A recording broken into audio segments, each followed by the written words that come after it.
Magandang umaga mga kahuan, narito na ating ulat panahon ngayong araw sa Pilipinas. Good morning, narito po ang ating update sa Bagyong Ada. Si Bagyong Ada ay humina palalo at naging tropical depression sa mga oras nito ay nasa layong 385 kilometers east ng Kasiguran, Aurora. Dahil humina at naging tropical depression ang bagyo, ang lakas ng hangin na malapit sa gitna ay umaabot na sa 55 km per hour.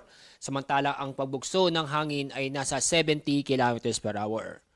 At yung makikita sa ating latest image, yung kaulapan na dala ng bagyo ay unti-unti nababawasan kumpara nung kagabi.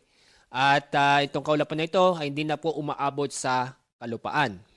Sa mga oras din dito, wala po tayo na monitor ng malawakang pag-ulan sa ating bansa. Kundi, inaasahan po natin yung mga isolated na mga pag-ulan. At sa ating forecast track ng Bagyong Ada, ganun pa rin po. Unting-unting lalayo sa kalupaan ang bagyo.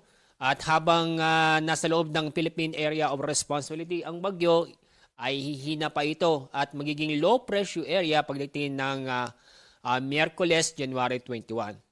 So, hindi natin inaasahan na lalabas pa ito ng bansa ng PAR ang Bagyong Ada. Kundi, sa loob ng PAR, magiging low pressure area ang Bagyong Ada.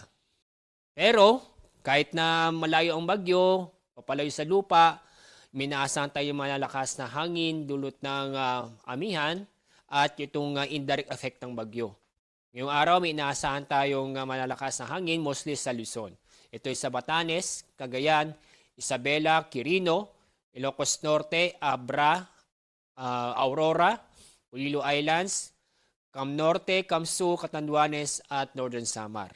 Bukas, araw ng Martes, January 20, minaasahan pa rin tayong malakas na hangin sa Batanes, Cagayan, Isabela, Ilocos Norte, Abra, Aurora, Quezon, Marinduque, Romblon, Cam Norte, Camsur, Catanduanes, Albay, Sorsogon, Northern Samar at Surigao del Sur.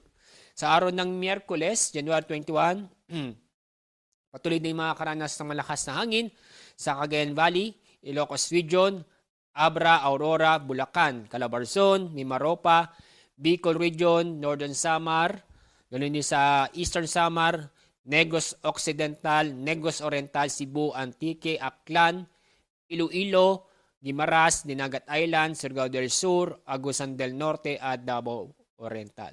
So mostly po sa araw nito ay Luzon, Visayas at meron din sa silangang bahagi ng Mindanao.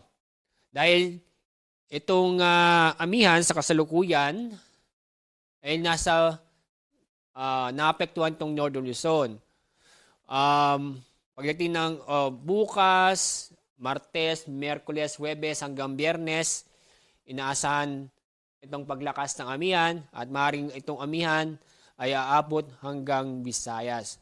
So kaya po minaasahan pa rin tayo malalakas na hangin ngayon hanggang Miyerkules, although itong bagyo ay inaasang hihina dahil sa paglakas ng amihan. Sa mga oras din to, wala tayong nakitang bagong LPA o bagyo sa loob ng PAR bukod sa Kiada o sa labas ng ating Philippine Area of Responsibility.